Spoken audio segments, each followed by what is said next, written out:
Students, मैं हूं Bharat, Aradhana institute of finance and accounting से। तो स्टूडेंट्स, आज हम इस टॉपिक में सीखने वाले हैं कि किस तरीके से लेजर है हम क्रिएट करते हैं। लेकिन उससे पहले हम एक छोटा सा क्वेश्चन है जो आपके माइंड में आ सकता है, उसे सॉल्व कर देते हैं कि लेजर क्रिएट करने की आवश्यकता क्या होती है। देखिए, जब भी आपको अकाउंट्स में कोई स्टेटमेंट दिया जाता है, जैसे कि एक स्टेटमेंट मैं आपको देता हूं कि 5000 रुपीज का इलेक्ट्रिसिटी का बिल है, 5000 रुपीज का इलेक्ट्रिसिटी का बिल चुकाया, ये एक स्टेटमेंट है। अगर हमें इस स्टेटमेंट को रिकॉर्ड करना है, अगर इसकी एंट्री करनी है, एंट्री और रिकॉर्ड एक ही चीज है टैली के अंदर, तो हमें जर्नल एंट्री का जो रूल है, उस जर्नल एंट्री के रूल के हिसाब से, अगर आपको नहीं आता है जर्नल एंट्री, तो मैंने एक सेपरेट वीडियो बनाया है जर्नल एंट्री पे, आप जाके वो देख लें। तो जर्नल एंट्री के जो रूल है, उस रूल के हिसाब से हमें इस स्टेट में, ये जो स्टेटमेंट है, इसमें दो लेजर्स फाइंड करने होंगे या दो अकाउंट्स फाइंड करने होंगे। जैसे 5000 रुपीज का इलेक्ट्रिसिटी का बिल चुकाया, तो एक तो इलेक्ट्रिसिटी हो गया, और बिल चुकाया है, यहाँ मोड दिया हुआ नहीं है कि बैंक से चुकाया है या फिर कैश में दिया है, तो हम यहाँ पे कैश अकाउंट को ही सिलेक्ट करेंगे और यहाँ पे हमें इलेक्ट्रिसिटी अकाउंट का एक लेजर बनाना होगा। तो जनरल एंट्री के नियम के हिसाब से जो हमें स्टेटमेंट दिया जाता है, उसमें हमें एक लेजर डेबिट के लिए और एक लेजर क्रेडिट के लिए हमें चाहिए। तो इन दोनों में से हमें एक को डेबिट करना होगा और एक को क्रेडिट करना होगा। लेकिन उससे पहले हमें टैली के अंदर इनके लेजर्स क्रिएट करने होंगे। जैसे इलेक्ट्रिसिटी है, उसका लेजर बनेगा इलेक्ट्रिसिटी अकाउंट, एंड केस का लेजर हमें बनाने की आवश्यकता नहीं होती है। मैं आपकी हेल्प के लिए बता दूं कि केस का जो लेजर है, वो लेजर और प्रॉफिट एंड लॉस का लेजर टैली में बाय डिफॉल्ट जो है वो बना हुआ होता है। इसे आपको एज इट इज यूज में लेना होता है। तो इस तरीके से हमने जाना कि चूंकि जनरल एंट्री के लिए हमें एक डेबिट और एक क्रेडिट का लेजर चाहिए, इसलिए हम हर जो हमारे को स्टेटमेंट दिया हुआ होता है, उसके अंदर हम एक डेबिट का और एक क्रेडिट का लेजर जो है हम क्या करते हैं, क्रिएट करते हैं। तो हम डेबिट और क्रेडिट तो बाद में करते हैं, पहले उनके क्या करते हैं, लेजर क्रिएट करते हैं। और लेजर क्रिएट करने में जो सबसे इंपॉर्टेंट चीज है, वो है कि जो आप लेजर क्रिएट कर रहे हो, उसका ग्रुप।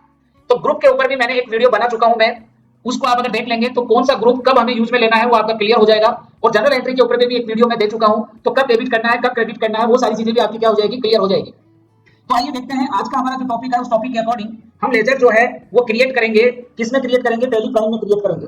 तो आज हमारा जो टॉपिक है उसमें हम कवर करने वाले हैं कि लेजर कैसे क्रिएट होगा। अगर हमने लेजर क्रिएट कर दिया है और उसमें कोई हमें चेंजेस करना है या एडिट करना है, उसे टैली में हम अल्टर करते हैं, वो कैसे होगा। लेजर को हमें डिलीट कब करना है या कैसे कर सकते हैं, एंड जो हमारी लेजर्स बनी हुई है उनको अपन किस तरीके से व्यू में देख सकते हैं। एक चीज यहाँ पे नोटेट करके आपको बता देना चाहता हूं, यदि आपने किसी लेजर में एंट्री कर दी है, यदि आपने किसी लेजर में एंट्री कर दी है, तो वो लेजर जो है वो आपका डिलीट नहीं होगा, क्योंकि आपने उस लेजर में क्या कर दिया है, रिकॉर्ड कर दिया है, डेटा डाल दिया है। तो टैली में जिस चीज में हम डेटा डाल देते हैं, एंट्री कर देते हैं, फिर वो डिलीट नहीं होती है। उसको डिलीट करने के लिए आपको पहले वो डेटा जो डाला है आपने, उसको हटाना होता है। तो ये हम आगे देखेंगे। अभी हम देखते हैं कि किस तरीके से हम लेजर क्रिएट करेंगे। तो आइए चलते हैं।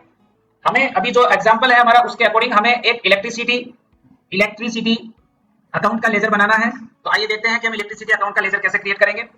तो मैं आपको ले चलता हूँ टैली के प्रोसेस के ऊपर। तो आइए चलते हैं टैली के अंदर। ये हमारा टैली जो है यहाँ पे ओपन हो गया है, और यहाँ पे आप देख रहे हो कि सबसे ऊपर ही ऊपर आप देख रहे हैं एक मास्टर का ऑप्शन दिया हुआ है। टैली में आप कोई भी चीज क्रिएट करते हैं तो आपको ये जो मास्टर का ऑप्शन दिया हुआ है, इसका यूज करना होता है। अब यहाँ में मैं आपको तीनों ऑप्शंस बता देता हूँ। क्रिएट का यूज हम तब करते हैं जब आपको कोई न्यू लेजर क्रिएट करना हो। अल्टर का यूज आपको तब करना है कि आपने कोई लेजर क्रिएट किया हुआ है, उसमें यदि आपको एडिट करना है तो आप अल्टर ऑप्शन का यूज करेंगे। और चार्ट ऑफ अकाउंट्स का यूज तब करते हैं जो लेजर्स हमने बनाए हैं, यदि हमें उन्हें व्यू करना है या उन्हें देखना है कि कौन कौन से लेजर हैं हमारे पास, तो उसके लिए हम चार्ट ऑफ अकाउंट्स का यूज करेंगे। कैसे करेंगे वो हम आगे देखते हैं। तो चलिए सबसे पहले हम लेजर क्रिएट करते हैं।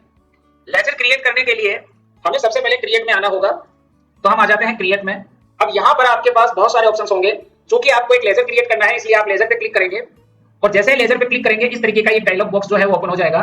यहाँ पर आप इलेक्ट्रिसिटी बिल जो लेजर का आपका नाम है वो यहाँ पे आप टाइप करेंगे।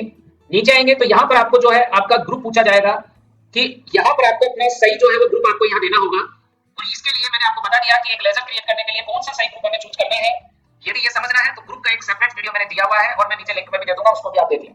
तो इलेक्ट्रिसिटी बिल एक तरीके से अपना एक्सपेंसिस है, डायरेक्ट एक्सपेंसिस है। तो हम इसे डायरेक्ट एक्सपेंसिस, यहाँ पर ये देखो, यहाँ डायरेक्ट एक्सपेंसिस है, यहाँ पर हम डायरेक्ट एक्सपेंसिस के नीचे इसको ले लेते हैं। और टाइप ऑफ लेजर है तो इसमें अपन नॉट एप्लीकेबल ही रखेंगे। हम जीएसटी वगैरह अगर लगा रहे हैं तो यहाँ जीएसटी रखेंगे, वरना नहीं लगाएंगे। तो एक्सपेंसिस है, इसके ऊपर नॉट एप्लीकेबल रहेगा, इसको भी आपको नॉट एप्लीकेबल रखना है। और इस तरीके से ये आपका कंप्लीट जो है ये लेजर जो आपका क्रिएट हो जाता है। और हम यहाँ पर एंटर करते हुए Ctrl+A से इसको क्या कर लेंगे, एक्सेप्ट कर लेंगे। ये हमारा लेजर क्रिएट हो गया। तो फर्स्ट जो चीज थी कि हमें लेजर क्रिएट करना, वो मैंने आपको सिखा दिया। इसी तरीके से आप और भी लेजर्स क्रिएट कर सकते हो।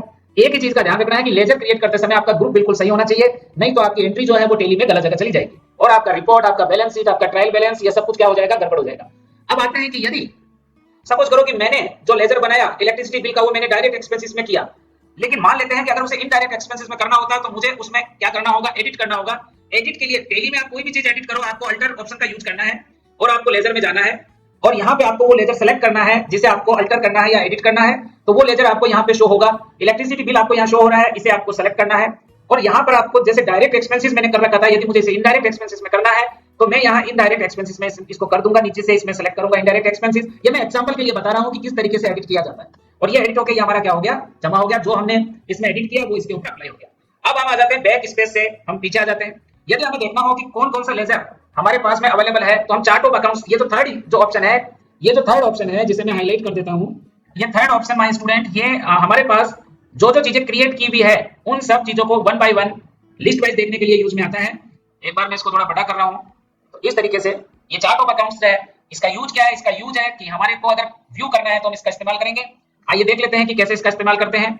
तो चार्ट ऑफ अकाउंट से हम क्लिक करेंगे, हमें देखना है कि कौन कौन से लेजर हमारे बने हुए हैं। तो यहीं से हम जो है यहाँ देख रहे हो सारे के सारे जो लेजर्स हैं वो यहाँ पर देखो, जो जो लेजर्स टेली की तरफ से बने हुए हैं, कौन कौन से ग्रुप में कौन कौन से लेजर बने हुए हैं, ये सारे लेजर यहाँ हैं। अभी हमने जो लेजर बनाया था वो लेजर भी यहाँ पे अवेलेबल होगा, ठीक है। तो इलेक्ट्रिसिटी बिल का जो लेजर है वो थोड़ा सा नीचे आएंगे, तो ये देखो इनडायरेक्ट एक्सपेंसेस में हमारा ये लेजर आपको क्या हो रहा है, शो हो रहा है। तो यदि आपको देखना है कि ग्रुप वाइज कौन कौन से लेजर हैं तो यहाँ से आप देख सकते हो। तो इस तरीके से आज की क्लास में हमने सीख लिया है कि किस तरीके से हम लेजर क्रिएट करते हैं, कैसे हम एडिट करते हैं, कैसे हम अच्छा, यदि हमें किसी लेजर को डिलीट करना होगा तो उसके लिए क्या करना है, तो हम अल्टर में जाएंगे, अल्टर में जाके हम लेजर में जाएंगे, वो लेजर सेलेक्ट करेंगे जिसे डिलीट करना है और अल्ट प्लस डी, मैं यहाँ टाइप कर देता हूँ शॉर्ट की।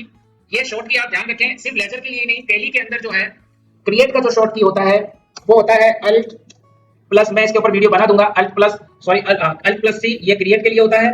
एंड दूसरा और मैं बता देता हूं कि यदि हमें डिलीट करना हो तो उसका शॉर्ट की क्या होगा, उसका अल्ट प्लस सी क्रिएट का होगा और अल्ट प्लस डी जो है, अल्ट के साथ में प्लस डी जब आप प्रेस करेंगे तो ये डिलीट का होगा, ठीक है। तो यहाँ पर हम अल्ट के साथ में मैं डिलीट प्रेस कर रहा हूँ, तो जैसे मैं अल्ट के साथ डिलीट प्रेस करूंगा तो इस तरीके से ये हमारे पास डायलॉग बॉक्स आएगा, इसको मैं यस कर दूंगा तो ये जो मेरी लेजर है वो डिलीट हो जाएगी। तो माय फ्रेंड्स इस तरीके से हम डिलीट कर सकते हैं, बट ये चीज ध्यान रखना, यदि आपने एंट्री अभी तक हमने जो लेजर बनाया वो डिलीट हो गया इसलिए क्योंकि उसमें हमने कोई एंट्री पास नहीं करी उस लेजर में, लेकिन यदि हम कोई एंट्री उसमें चढ़ा देते तो फिर वो डिलीट नहीं होगी। उसके लिए हमें पहले उस डेटा को क्या करना होता है, क्लियर करना होता है, वो हम आगे और बताएंगे। यदि वीडियो आपको अच्छा लगा और समझ में आया और हेल्पफुल है तो आप चैनल को सब्सक्राइब कर लें, क्योंकि मैं आगे से आगे सिस्टमैटिक 1 बाय 1 वीडियो लेकर के आ रहा हूँ। आप घर बैठे अकाउंट सीख सकते हैं, बेसिक अकाउंटिंग से लेकर के एडवांस अकाउंटिंग तक मैं वीडियो लेकर के आने वाला हूँ। तो आज तो मैं इसी के साथ आपसे विदा लेना चाहता हूँ। Thank you.